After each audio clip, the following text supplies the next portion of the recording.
In today's video, I'm going to teach you how to find and apply Uber promo codes in 2026. First, open Google Chrome on your computer or mobile device and go to uber.com. Once the website loads, take a moment to make sure you're on the official Uber site before continuing.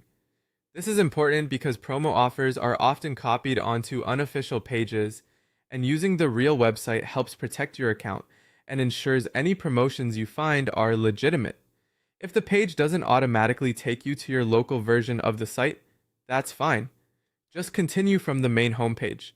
Next, sign into your Uber account. After logging in, go to your account dashboard and look for the messages area or the promotions hub depending on what appears in your version of the account. This section is worth checking first because Uber sometimes places special offers directly in your account, and those are often the most reliable promotions available. Spend a moment reviewing anything listed there so you can see whether there are already active discounts tied to your account. If you do find an offer in this area, pay attention to any expiration date or usage conditions, since some promos only work for certain ride types, locations, or first-time orders.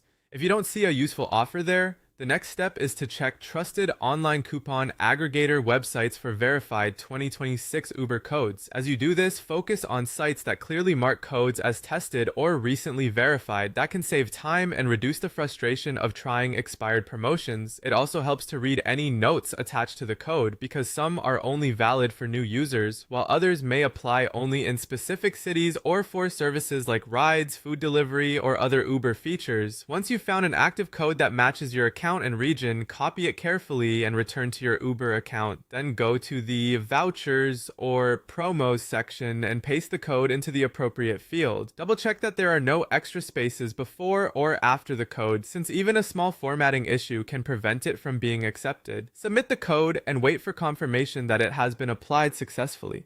After that, it's a good idea to review your account once more to confirm